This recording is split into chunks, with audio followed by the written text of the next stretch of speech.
Bom dia, boa tarde, boa noite. Está começando mais um episódio do Pod Action. Eu sou Diego Ávila e para apresentar esse podcast de milhões, meu amigo também de milhões, Vini Vargas. E aí, Vinão, tudo bem? Como é que estão as coisas aí pela região da Catalunha? Pois é, já não é mais Barcelona, né, Diegão? Já não Não falo é mais mais Barcelona. Barcelona, tô pertinho, dá para ir correndo. Nada que 50 quilômetros já não esteja, né, por Barcelona. Quem não Vamos lá. corre 50 quilômetros uma vez por semana, pelo Vamos ali, menos, né? nada que 50 quilômetros não resolve. Vamos lá para mais um episódio. Hoje com convidados muito especiais por um tema muito importante. Você que nos acompanha, toda terça-feira sabe que sai um novo episódio. Na quinta-feira a gente libera na versão de videocast lá no canal do YouTube. Vamos deixar aí todos os links na descrição do episódio e lá no Instagram. Maravilha. Bom, um documento publicado no dia 2 de março desse ano pela Organização Mundial da Saúde apontou que a pandemia de Covid-19 fez aumentar em mais de 25% a quantidade de casos de depressão e ansiedade em todo o mundo em 2020. Segundo a OMS, o número de casos de transtornos de ansiedade aumentou 25,6% e os de depressão 27,6% no ano retrasado. O documento também apontou que a pandemia trouxe brechas no tratamento de saúde mental. As mulheres foram mais afetadas do que os homens, e os mais jovens, especialmente os de 20 a 24 anos, foram mais afetados que os idosos. Precisamos falar sobre ansiedade, depressão e suicídio. Um pode levar ao outro e se faz necessário conversar abertamente sobre isso. Desde 2015, a Associação Brasileira de Psiquiatria, em parceria com o Conselho Federal de Medicina, organiza no Brasil o Setembro Amarelo. O dia 10 de setembro é oficialmente o Dia Mundial da Prevenção ao Suicídio. Claro, a discussão, o debate sobre o assunto, apesar de delicado, às vezes parece um pouco pesado, né, para algumas pessoas, mas ela se faz muito necessária. Atualmente, o Setembro Amarelo é a maior campanha anti-estigma do mundo. Em 2022, o lema é "A vida é a melhor escolha". Já que falamos tanto sobre bem-estar e saúde, o Pod Action não pode ficar de fora dessa discussão. Para conversar com a gente sobre Setembro Amarelo, temos dois convidados. Formada em Psicologia pela Unesp, mestre em Educação pela UFMS, psicóloga clínica na rede A Casa da Vida, Estefânia Saib. E ele formado em Psicologia pela PUC-RS, especialista em Terapia Cognitiva e Psicologia Positiva.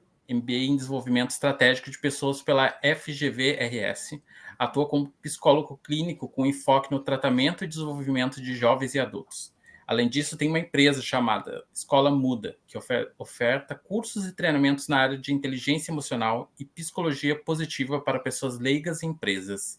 Vinícius Rondon. Sejam muito bem-vindos, obrigado por estarem aqui no Pod Action.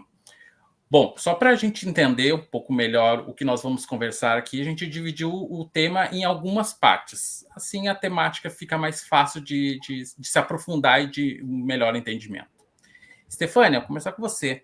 Explica para nós um pouco o que é ansiedade, como se dão as crises de ansiedade, sintomas e causas. Causa eu até imagino que pode ser muito, né? Mas vamos dar uma conversada para a gente entender um pouco melhor sobre isso. Bora. Então, bom dia, boa tarde, boa noite. Adorei essa introdução para quem está ouvindo a gente. É um prazer estar aqui com vocês no Pod Action, desse grupo de assessoria que eu tanto admiro, e falando sobre saúde mental, que é um tema tão caro para mim, né?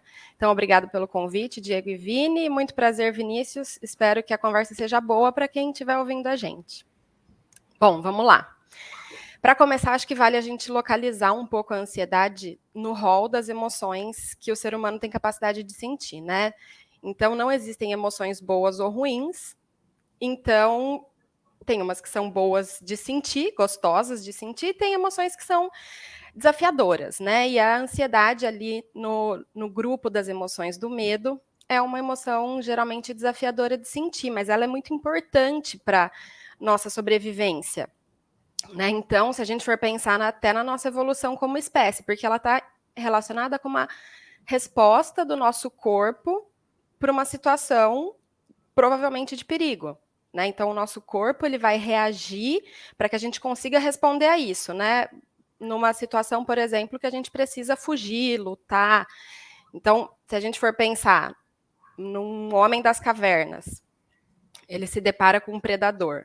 Ele precisa lutar ou fugir. Então, o corpo dele vai reagir de forma que os músculos fiquem tensionados, a pupila dilata, a respiração fica ofegante para que o cérebro consiga oxigenar melhor. Enfim, o fígado libera mais gordura no sangue para que a gente tenha mais energia. Um monte de coisas vão acontecer para que a gente consiga reagir naquela situação. Então, pensando na nossa realidade, como se eu estivesse dirigindo um carro, vem um carro na minha direção e eu preciso me preparar para sair daquela situação. Então, os músculos ficam rígidos, a minha pupila vai dilatar e eu vou desviar. Então, tem muitas pessoas que falam, quando eu fico ansiosa, assim, eu me sinto até mais inteligente, parece que eu fico raciocínio mais rápido. Qual que é a questão, né? As nossas tensões do dia a dia, elas já não são mais crises que levam a um risco de vida. No geral, elas são pequenas tensões diárias que vão se acumulando. Então, a gente acaba ficando em constante estado de alerta, sem que isso necessariamente acarrete uma resposta em que a gente consuma toda essa energia, né? Então, tem muita adrenalina no nosso sangue, a longo prazo, muito cortisol, e isso vai se acumulando, porque a gente não gasta, né? Então, digamos que uma situação de estresse, de ansiedade, é uma conversa com o meu chefe. Eu não vou nem lutar e nem fugir. Então, isso tudo vai se acumulando no meu organismo, né? De alguma forma, a longo prazo, a gente tem prejuízos dessa sensação de ansiedade constante, que é a palpitação o tempo todo, a respiração muito curta o tempo todo, e além disso, os malefícios que causa ficar nessa situação constantemente, que é, quando a gente está numa situação tensa, todas as outras funções fisiológicas do nosso corpo, elas ficam em stand-by, né? Então, se eu preciso sair de uma situação de risco no trânsito, por exemplo, eu não preciso da minha digestão, né? Minha digestão fica de lado. Então, aí é que às vezes a gente sente uma dorzinha de barriga, né? Até solta um pouco o intestino. Por quê? Porque algumas coisas estão meio... O corpo não está se preocupando com isso, ele está preocupado com outras coisas. Então, isso vai se acumulando. Então, pessoas que têm distúrbios gastrointestinais, problemas de insônia, porque está muito alerta. Então, acho que está fazendo sentido ou está muito complexo? Não, faz total sentido, tudo certo. Então, tá. Pode seguir, pode seguir. Pode seguir? Então, isso vai se acumulando no nosso organismo e a gente acaba passando para uma ansiedade que em algum momento ela é importante, porque ela está informando que tem alguma coisa por trás disso, para uma ansiedade que se torna patológica, que é a gente ter as sensações sem uma causa aparente, sem conseguir identificar o que está por trás dela. Aí é quando a gente diz que a gente está falando já de uma ansiedade que não é legal, né? Que a gente precisa olhar para ela. Isso muda de pessoa para pessoa, claro, mas de forma geral é um pouco isso. Não, até aprofundando um pouquinho e aproveitando esse gancho que o Dieguinho já trouxe na questão da ansiedade, Vinícius, eu queria dar a sequência para tentar entender agora um outro ponto mais também a fundo, que é mais no caso da depressão, né? Como é que se identifica o quadro depressivo, ou em si mesmo, né, na própria pessoa, ou então nas outras pessoas, que eu acho que é um outro ponto, né? Bom, primeiro, prazer estar aqui com vocês. Muito obrigado pelo convite. Bom dia, boa tarde, boa noite para todas as pessoas do mundo que estão nos ouvindo aqui, né? Bom, respondendo a tua pergunta, a depressão ela tem muitas caras, na verdade, né? Talvez a gente esteja muito acostumado com aquela depressão levada ao extremo de uma pessoa extremamente negativa, extremamente chorosa, talvez nem saindo da cama, pouco se alimentando, pouco se cuidando, né? Essa é a depressão clássica que a gente vê, talvez no cinema, talvez numa literatura mais antiga. Mas hoje em dia a gente tem uma depressão muito mais funcional, se eu poderia dizer, né? Uma depressão que é lógico que tem sintomas, já que a gente está diagnosticando um processo depressivo, a gente tem que associar esse diagnóstico a alguns quadros sintomáticos, né? Então, a gente tem um sentimento de vazio, a gente tem uma tristeza maior do que o comum, a gente pode ter até mesmo uma percepção mais de se inferiorizar, de se diminuir perante os outros, né? E é lógico que a depressão afeta cada um de diferentes formas, né? A gente tem muitas vezes até mesmo pessoas mais irritadiças, né? Mais irritadas, que na verdade ela está num processo depressivo, né? Então eu diria que pode até ser um pouco mais fácil identificar no outro, por causa que a gente sempre vai ver, talvez, aquele colega, aquele amigo que não curte muito sair, fazer as coisas, não tem uma vida muito movimentada, talvez está sempre desestimulado, desmotivado, né? Então, se relaciona pouco com as pessoas, então é sempre mais fácil de ver no outro, né? Mas, como eu falei, hoje a gente está com essa depressão funcional, onde as pessoas sim estão indo trabalhar, sim estão se relacionando, sim têm a sua família, os seus filhos, mas estão num processo depressivo. E por isso que às vezes é tão difícil da pessoa se perceber com uma depressão, por causa que ela até pode estar acostumada com esse pensamento negativo, com esse pensamento de baixa autoestima em relação a si, talvez até com poucos amigos, sempre se isolando, e a pessoa pode passar nesse ritmo e nesse quadro sintomático por muito tempo, longos anos, né? Então a pessoa chega em terapia, às vezes por causa que está tendo uma dificuldade profissional, mas quando se vê, é um processo depressivo e a pessoa se assusta. Mas como assim depressão? Eu tenho uma família, eu trabalho, né? Até faz um pouquinho de exercício aqui ou acolá, né? Cuida da sua alimentação, mas mesmo assim está num processo depressivo. Por causa que a pessoa sempre viveu daquele jeito, só que aquele jeito é uma doença e não a sua normalidade, né? Então, é difícil de ter essa percepção, principalmente da pessoa a se olhar, né? Mas é lógico que quando a gente olha ali para os sintomas, né, e principalmente para o sofrimento, para os prejuízos que a pessoa está tendo, a gente consegue ir identificando tanto um quadro de ansiedade, como também um quadro de depressão, por exemplo. Pois é, eu queria aprofundar um pouco mais nesse ponto aí, Vinícius, explorar um pouco melhor como é que esse processo de depressão acontece na vida da pessoa sem, às vezes, que ela perceba, como você comentou, né?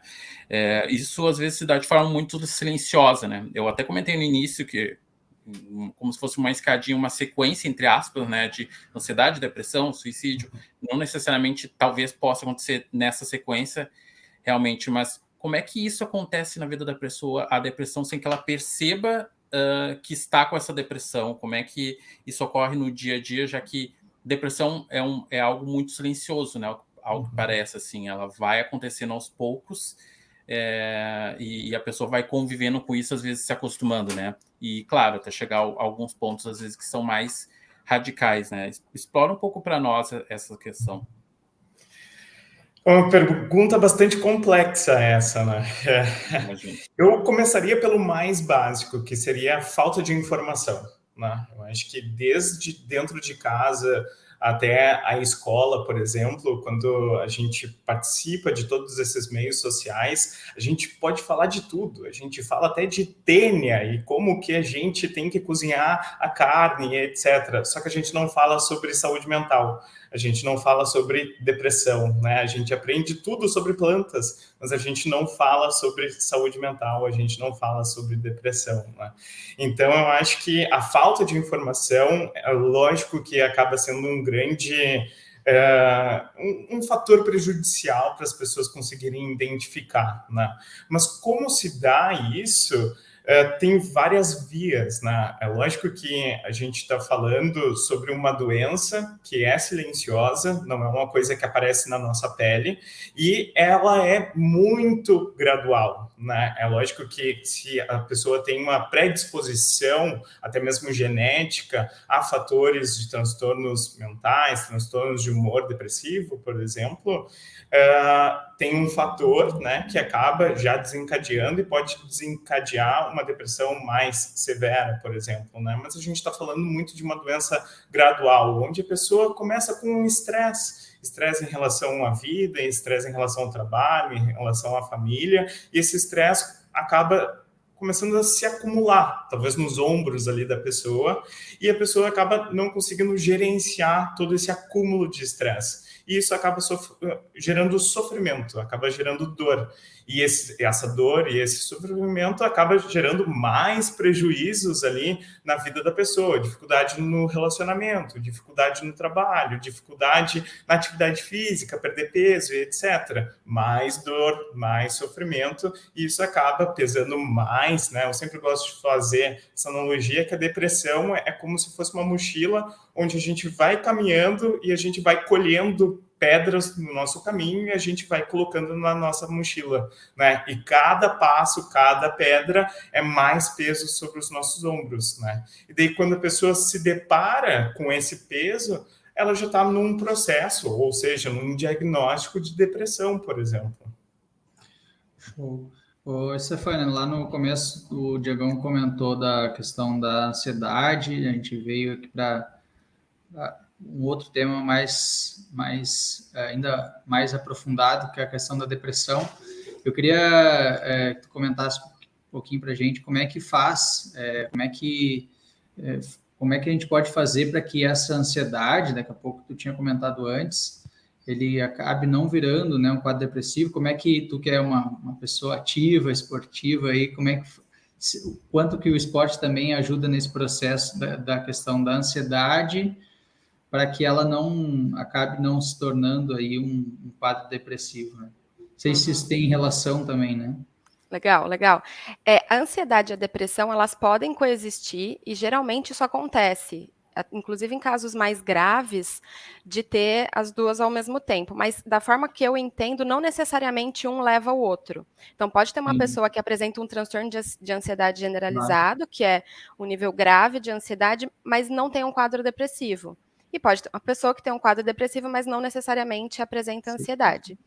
Mas pode acontecer, né? Eu acho que pensando assim na ansiedade, para ela não evoluir no sentido de piorar, que é um pouquinho que o Vinícius estava falando, a gente precisa compreender o que está por trás, o que gera, né, esse sofrimento, no caso da depressão, a ansiedade, porque a gente tende a querer controlar, né, a não sentir aquilo. Então, por exemplo, quando o Diego me chamou para esse podcast, eu fiquei ansiosa. E aí eu posso pensar, não quero sentir isso, eu não vou sentir isso, não posso sentir. E até nem ter consciência de que eu tô ansiosa, né? Ou eu posso pensar, faz sentido eu estar ansiosa, estar nervosa, eu quero fazer uma fala legal, eu quero que ajude as pessoas que forem ouvir, eu não quero que as pessoas me achem péssima, achem que eu tô falando groselha. Então, tem um acolhimento do que eu tô sentindo, né? Isso é um início, né? Quando a gente vai falando de casos mais graves, isso se potencializa. Mas assim, só para exemplificar. Mas o que acontece é que a gente considera que algumas coisas que a gente sente fossem sinais de fraqueza, né? Então, por exemplo, a gente não consegue nem admitir o que está sentindo. Então, se eu sinto medo, não, eu não sou uma pessoa que sente medo. Eu sinto tristeza. Eu tenho uma paciente que ela chegou falando, eu sou fraca emocionalmente. E eu já começo assim, não existe fraqueza emocional. O máximo que vai acontecer é a gente não ter na nossa caixinha de ferramentas psíquica as ferramentas necessárias para lidar com algumas situações, com algumas emoções, mas isso de maneira alguma é sinal de fraqueza, né? Mas o que acontece? Quando a gente vê como fraqueza, a gente não consegue enxergar o que a gente está sentindo e muitas vezes a gente coloca outras emoções que são emoções que a gente vê como sinais de força, como raiva, né? Ou desprezo. Então poderia ser assim, Eu aqui, no caso, na minha caixinha de ferramentas, consegui acolher a minha ansiedade para participar do podcast, mas eu poderia ter pensado, nossa, mas que Diego tá me chamando para fazer podcast, sabe? Ai, que raiva, inventando moda de fazer isso, ele nem sabe se eu quero fazer. Então é a gente lidar com isso, mas na verdade, no fundo, eu tava com medo. Ou então, o desprezo que é, ai, nada a ver podcast, coisa chata, sabe? Fazer isso. E aí colocar o desprezo na frente. Isso acontece, aqui estou usando esse exemplo, me usando como exemplo, mas isso acontece muito, por exemplo, eu vou ter uma conversa difícil com alguém da minha família, preciso falar com a minha mulher sobre uma coisa muito complexa. E eu tô com medo de desandar a relação e tal. Então, o que eu coloco na frente? Uma raiva, alguma outra coisa que acaba desviando a atenção para o que realmente... A emoção, ela tem uma função, né? A tristeza, ela está informando alguma coisa. E a gente precisa olhar para isso com cuidado, com delicadeza, para ver o que tem atrás dela, né? Para ver o que é importante. A minha ansiedade para estar aqui é porque o que eu vou falar é importante, porque vocês são pessoas importantes para mim. Então, geralmente, as emoções, elas querem dizer alguma coisa que a gente precisa olhar e que geralmente a gente não olha, né? A gente não está acostumado a isso. Eu estava com o microfone desativado. Uma pergunta para os dois, assim, tanto na questão da ansiedade quanto da depressão, que a gente tratou até agora, o que pode ser feito para tratar isso, né? Como é que se dá o processo de tratamento? De novo, assim, como é que o esporte ele pode ajudar nesse processo? Como é que faz aí? Quer começar? Eu posso começar. Tranquilo. Beleza. Bom, eu acho que o tratamento vai depender muito do grau sintomático, o grau da doença que a pessoa está passando e está enfrentando, né? É lógico que é difícil da gente só falar sobre um tratamento embasado aqui na psicoterapia, na psicologia, até por causa que eu vejo que vários fatores, várias estratégias são, de certa forma, elementos de tratamento, né? Até uma boa leitura pode ser um elemento de tratamento para ansiedade, para depressão, por exemplo, né? Mas é lógico que quando a gente fala sobre uma pessoa que está tendo prejuízos na sua vida, está vendo dificuldades e não está conseguindo superar elas sozinha, ou às vezes até mesmo com apoio de algum familiar, de algum colega, mas ainda tem muito prejuízo, muita dificuldade, é lógico que a psicoterapia acaba sendo bastante importante, né? Quando a gente fala sobre mais sintomas, sobre um grau um pouco mais severo em relação a essas doenças, a medicação também entra, né, como um elemento importante para reduzir esses sintomas, para que a pessoa comece a criar novas estratégias, a desenvolver, como a colega estava falando, essa caixinha, né, cheia de ferramentas, cheia de estratégias para saber ir lidando com seus sintomas e com seus dilemas de vida, né? Mas, sim, né, eu acho que como a gente está aqui falando com grandes corredores, né, o esporte é um grande elemento, né? Eu sempre pergunto para todos os meus pacientes se eles praticam algum esporte. Olha, pode ser uma caminhada em volta da sua casa, né, no seu pátio, né? Mas é importante fazer alguma atividade física, por causa que a gente tem aí vários dados científicos comprovando a eficácia da atividade física, lógico que frequente, ali em torno de 3-4 vezes por semana, na redução de sintomas tanto de ansiedade quanto depressão. E é lógico que a atividade física tem outros elementos por trás dela, né? Como, por exemplo, interagir com outras pessoas. Se tu vai numa academia, se tu tem um grupo de corrida, isso é extremamente importante quando a gente fala sobre questões de saúde mental, principalmente depressão, por causa que um dos sintomas da depressão é o isolamento social. E o quanto mais a pessoa vai se fechando, ela vai se fechando nela, nos seus problemas, e ela acaba tendo uma visão de que as pessoas não estão nem aí para ela, que ninguém vai ajudar ela. E a atividade física é uma excelente estratégia para tu ir encontrar pessoas, conversar com as pessoas, interagir, fazer um churrasco depois, fazer um happy hour, e lógico que fazer uma atividade física que vai com certeza trazer bem mais saúde, bem mais bem-estar do que aquela vida que a pessoa vem levando, que geralmente não é uma vida que a gente pode considerar saudável, né? Lógico que tem muitos outros elementos a melhorar. Sim. Não, o esporte, ele tem funções muito importantes, assim, quando eu falo sobre a ansiedade, que tem toda essa adrenalina no corpo, um jeito de metabolizar isso tudo que está no nosso organismo é através da atividade física, da respiração. Então, sempre, quando a gente pensa em casos graves, né, de transtornos psíquicos, ou de ansiedade, ou de depressão, são casos que eles são multifatoriais, então tem diversos fatores de risco associados para que a gente chegue, por exemplo, até num comportamento suicida, né? Pensando no Setembro Amarelo. Mas então, se ele é multifatorial na sua causa, ele também deve ser multidisciplinar no seu tratamento.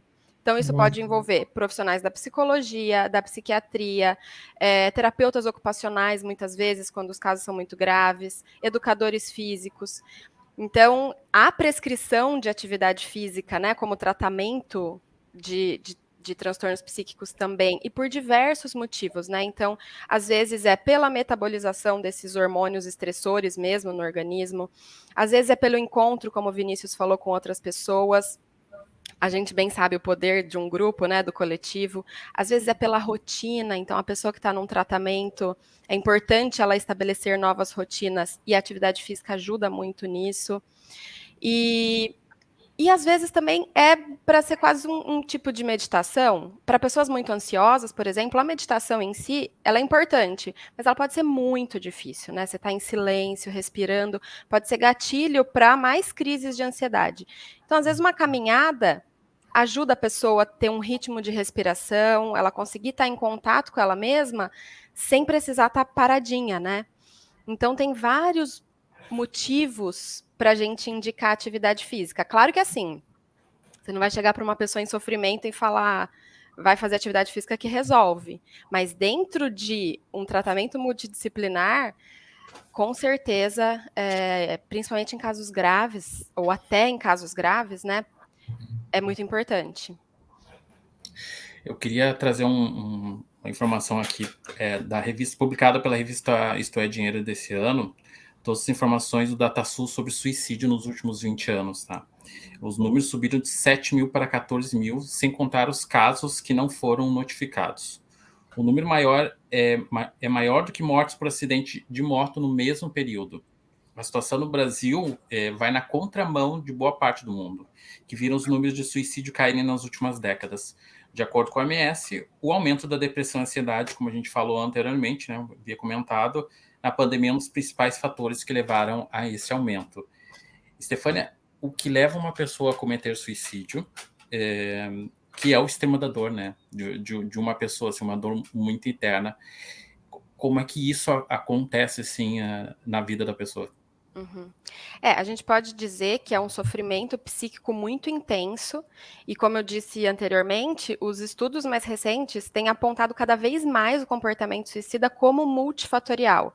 Então, vai envolver tanto aspectos pessoais, como predisposição, como o Vinícius também comentou, predisposição genética, casos anteriores na família, questões familiares, de pontuais, assim, ou crônicas, né, de coisas acontecendo, relacionamento familiar, ou acontecimentos pontuais, como a perda de alguém, questões econômicas, questões sociais. Então, há múltiplos fatores de risco relacionados, né? Quando a gente olha dessa forma, a gente vai se dando conta de que não é uma tragédia individual, é uma questão de saúde pública, que precisa ser olhado por todo mundo, né, e que deve ser pensada no âmbito da sociedade, não só dentro de casa. Por isso que é importante a gente falar um pouco sobre esse assunto. É um assunto muito delicado, porque não dá para a gente correr o risco de banalizar. Então, o que eu quero dizer com isso? É muito complexo, por exemplo, trazer algumas coisas que podem levar ao suicídio, porque eu também não quero que as pessoas em casa fiquem assim, nossa, eu perdi alguém da família, tem uma pessoa com depressão, então pode ser que aconteça isso comigo? Então, sabe aquele problema de jogar no Google e as pessoas irem se identificando assim? É muito arriscado Mas o que é importante a gente pensar? Que é multifatorial e que é um nível grave que a gente não pode ignorar o caminho dele, né? A gente acaba, por medo de falar sobre o assunto, achando que isso estimula, a gente acabar ignorando que isso esteja acontecendo. E o que eu quero dizer? Tentar resolver o problema de alguém realmente não ajuda, né? Só que observar as pessoas em volta, estar disponível para escutar, para acolher e para ajudar a buscar ajuda, não atrapalha, não estimula nada, né? Eu acho que isso é importante a gente dizer para que as pessoas não se furtem de estar atentas ao que está acontecendo em volta e com elas mesmas. Eu lembro de uma mãe que chegou para mim desesperada porque o filho dela estava falando muito de morte. Aí eu perguntei para ela o que ele está falando, né? Você perguntou para ele por que ele está falando sobre o assunto morte? Ela, não, Deus me livre. Não vou perguntar. E aí a questão é, ele já está pensando, né? Independente do teor, se era... E nem era um caso de comportamento suicida, ideação suicida. Ele estava falando sobre aquilo e já deixou ela com medo. Então, assim, não vou entrar em contato com isso, porque eu não sei o que vai vir. Mas o que quer que venha, já está na cabeça dele, né? Então, assim, nesse caso, ela foi muito consciente de buscar ajuda. E realmente não era nada demais, esse caso especificamente. Mas é só para demonstrar como a gente, né, fica com medo de falar sobre esse assunto, de perguntar para as pessoas o que elas estão sentindo. Enfim. Então, assim, o que leva é um agravamento de todas essas condições. E que não é uma condição só, né? São várias coisas combinadas. Se eu puder fazer Pode falar, Vinícius, por favor. Desculpa, se eu puder só fazer um pequeno parênteses, Claro. Né? O que leva a pessoa a cometer o suicídio? A gente tem muito nessa nossa cultura, né, que a gente fala, tem que ter muita coragem, ou tem que ser muito covarde, né? Mas tudo isso são pensamentos extremamente ruins e negativos, né? Mas se tu perguntar para a grande maioria das pessoas que tentaram o suicídio, o relato, ele geralmente é único. Eu não aguentava mais a dor, eu não via mais saída, e a única saída para eu parar de sentir aquela dor, aquele sofrimento, era morrer. Então, o suicídio é visto por muitos como um alívio de toda a dor, de todo o sofrimento, que não existe mais saída. E a gente fala até de algumas pessoas que tentaram tratamentos, né, mas que não conseguiram melhorar com esses tratamentos e acabaram cometendo suicídio por causa que era a única saída para não sentir mais aquela dor e aquele sofrimento, né?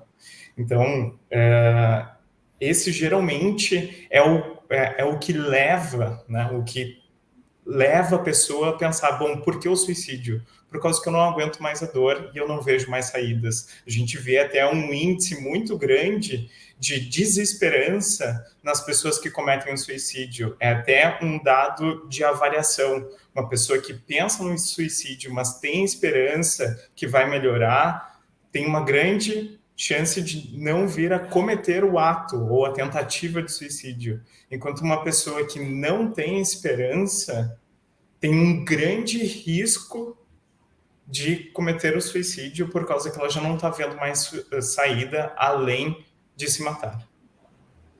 Até dentro disso, a gente continua muitas vezes a negar, né, essa doença ou não reconhece que ela está perto de nós, mesmo sabendo que tem alguma coisa errada, né?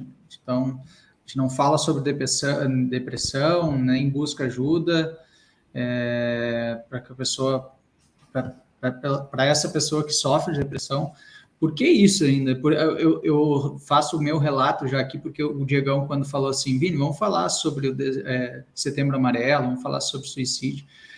Diegão, né? Pesado, assim, a gente está num podcast falando sobre saúde, a galera está correndo e está escutando isso, e ouvindo, mas é isso, e aí, lógico, depois que a gente começa a debater, escutar, a gente vê, pô, por que a gente não para, né? Não fala mais sobre isso mesmo, com tranquilidade, assim, com aquela naturalidade de ver que tem solução, que dá para resolver, que é algo, um processo que passa, que, como tu comentou agora, a gente tem esperança de que dá para sair, né? E um pouco desse podcast é mostrar isso. Não, cara, tem esperança, dá para sair, vamos em frente, né? Vamos seguir lutando. Então, um pouco da ideia desse podcast também é para isso. Então, por que a gente ainda tem essa dificuldade em... Pode falar, começa o Vinícius, aí depois a Stefania já vai finalizando também, né, Diegão? Claro. Por que é difícil? Essa é uma pergunta complicada de responder, na verdade, né? Quando tu me faz essa pergunta, e eu sendo aqui um homem, né, e eu atendo muitos homens e me relaciono bastante com essas ideias de masculinidade tóxica, né? É muito difícil, e a gente tem até um dado bastante importante que eu acho que vale a pena falar, que as mulheres tentam mais o suicídio, mas quem comete e, né, falece através do suicídio são mais os homens, né? Então a gente tem em todo o mundo homens morrendo muito mais pelo suicídio do que mulheres, né? Então é um problema também de gênero, né, que a gente está aqui conversando, né? Bom, continuando sobre essa questão de masculinidade, eu até diria muito sobre a incapacidade do homem, né, ou qualquer pessoa, mas falando um pouquinho sobre masculinidade, de se colocar vulnerável para pedir ajuda, né? E a gente também vê, e um dos sintomas da depressão, como eu falei, é o isolamento social. A gente vê muitos homens ao longo da vida se isolando socialmente, não por causa que eles querem, mas muito talvez por uma questão sociocultural do homem focar no trabalho, descartar relações, não ficar saindo com amigos, ter dificuldade de realmente ter uma conversa profunda com seus amigos, diferente das mulheres que cultivam muito mais as suas amizades, que quando se reúnem, conversam sobre tudo, né? Acabam conversando sobre tudo, enquanto os homens acabam ficando superficiais nas suas conversas, não acessando conteúdos emocionais, principalmente as suas dificuldades, ou seja, se colocando vulnerável para uma pessoa ou pessoas que poderiam vir a ajudá-lo, né? Então, a gente está falando muito sobre uma questão também de se colocar vulnerável no sentido de poder pedir ajuda, né? Só que é complicado por causa que a gente espera de uma pessoa que já está com um nível depressivo bem severo para estar pensando no suicídio, que provavelmente já está bem isolado, né? Até pode ter família, mas até mesmo dentro da família está bem isolado, só ele sente a dor dele, só ele percebe a dor dele, e lógico que talvez nem ele compreende muito bem a dor dele, porém já está cogitando suicídio, né? E quando as pessoas se deparam com uma tentativa ou realmente um ato de cometer suicídio, até às vezes se surpreendem, né? Nossa, né? Mas será que era para tudo isso? Por quê? Por causa que aquela pessoa nunca veio a falar, né? Tem muito tabu ainda na saúde mental, tem muito preconceito ainda na saúde mental. Quando a gente fala de novo sobre toda essa masculinidade tóxica, existe mais preconceito ainda, o homem tem mais dificuldade de acessar até mesmo serviços de saúde. A gente tem muito mais mulheres buscando psicoterapia do que homens. Eu até falo o contrário, que hoje eu tenho mais homens, surpreendentemente. Eu saí de 90% de mulheres como pacientes agora para quase 50-50, às vezes até mais homens do que mulheres, então eu fico bastante feliz com os homens aqui buscando a melhorar a sua saúde mental, mas esse é um caso ainda raro. A gente ainda tem muito mais mulheres sempre buscando serviços de saúde, enquanto o homem só vai para o hospital se perder a perna, né? Se quebrar alguma coisa, e ainda é bastante físico, né? Eu estou com um problema de saúde física, quebrei o braço, né? Estou com muita dor de cabeça, né? Questões bem biológicas, digamos assim, né? Enquanto a gente vê ainda homens muito resistentes para falar sobre as suas emoções, para identificar as suas fraquezas, as suas dificuldades. Então ele vai, de novo, sempre colocando muitas pedras na sua mochila, acaba ficando com um alto nível de estresse, alto nível sintomático e acaba, às vezes, já se encontrando muito distante nesse quadro sintomático, nesse quadro de sofrimento. E quando a gente vê, ele já está cogitando tirar a sua própria vida por causa que ele já não vê mais saída, por causa que ele já caminhou um longo caminho de muita dor e sofrimento, né? Então a gente vê essa diferença onde mulheres começam a identificar as suas dores, os seus sofrimentos e buscam serviços de saúde, o que já é excelente, ou então buscam os seus amigos, seus familiares para conversar sobre isso, que é excelente. Então, se eu puder aqui estar conversando com alguns homens, essa é a minha maior dica: não se isole, converse e sempre cultive relacionamentos, né? Eu sei que o trabalho se atravessa na vida, eu sei que às vezes a família, os filhos se atravessam na vida, mas todos nós, mas principalmente aqui os homens que têm mais dessa dificuldade, precisam cultivar mais as suas amizades, os seus grupos, principalmente no sentido de poder sentir que pertence a um grupo e tem um apoio desse grupo. É isso. Acho que Vinícius falou bastante coisa importante, falou bem, né? Acho que se eu tivesse alguma coisa para complementar, eu acho que a gente ainda vê muito sofrimento psíquico como um sinal de fraqueza, né? Na verdade, até sentir algumas emoções, como eu falei um pouquinho mais no início, como um sinal de fraqueza, e não existe.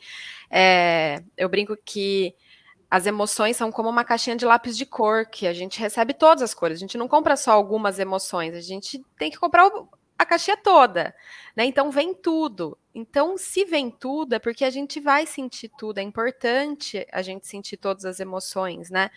Não tem nada de errado. Quando a gente pensa nas emoções, elas são fisiológicas, elas acontecem, a gente não escolhe. Então, entender que não é sinal de fraqueza sentir o que a gente sente é um grande passo. E eu acho que você falou interessante, né? Por que a gente ignora isso à nossa volta? Eu acho que é um medo desse desconhecido, né? Medo de como fazer para lidar com isso. Então, e aí eu repito, a gente observar, a gente não menosprezar o sofrimento das pessoas que estão à nossa volta, acolher, escutar e ajudar a pessoa a buscar ajuda, não estimula a pessoa a piorar, de maneira alguma, né? O que pode estimular a piorar é a gente tentar resolver. E ignorar é um jeito de tentar resolver, né? Vou ignorar que essa pessoa parece que ela está sofrendo, porque pode ser que daqui a pouco passe. E isso é uma coisa que pode piorar, né? Então, olhar para as pessoas que estão à nossa volta e perceber isso nunca vai ser uma coisa ruim, né? Então, acho que isso é uma coisa importante de ficar também. Perfeito. Quero agradecer muito, Stefânia, Vinícius, pela oportunidade de conversar com vocês, de trazer muita informação, compartilhar conosco muita coisa assim para poder falar sobre esse assunto que para mim é muito especial, assim, a gente poder fazer essa reflexão é importante, a gente conversar, dialogar. A gente falou muito ali dos preconceitos que as pessoas têm sobre conversar sobre essas questões de saúde mental, né, mas que são muito importantes, né? Então, mais uma vez, muito obrigado pelo tempo de vocês, pela disponibilidade de estarem aqui conosco e por deixar essa mensagem aí, que agora, finalizando de forma muito grandiosa o assunto, passando a mensagem de que devemos sempre nos cuidar, né, tanto física quanto mentalmente. Muito importante para nós sobre isso. Obrigado mesmo, assim. E um recado final é que existe desde 2015 a ONG Centro de Valorização da Vida, o CVV. Ele possui fone 188, válido para todo o território nacional. Este fone realiza apoio emocional de prevenção ao suicídio, atendendo voluntário e gratuitamente para todas as pessoas que querem e precisam conversar sobre total sigilo por telefone. Há também e-mail e chat 24 horas, todos os dias. Na descrição aqui desse episódio, a gente vai deixar os dados do CVV, telefone, site, e também dos nossos convidados, né? Eles vão poder aí Aí você também pode conversar com eles. Hoje em dia, a gente tem muito do atendimento online, então também é uma forma das pessoas buscarem ajuda de forma remota, não necessariamente presencial, né? O que facilita bastante, né? Eu faço terapia online. Para mim tá ótimo e tá maravilhoso, assim, super me adaptei a esse processo, assim. Obrigado mais uma vez por estarem aqui conosco. Vini, fechamos, né? Importante papo e uma grande conversa. Muito, muito, muito importante. Ajude, peça ajuda, falar é com certeza uma excelente solução. Obrigado a você que nos acompanha, nos encontramos então no próximo episódio. É isso mesmo, Diegão? Fechou, semana que vem a gente está de volta, então. Muito obrigado. Tchau.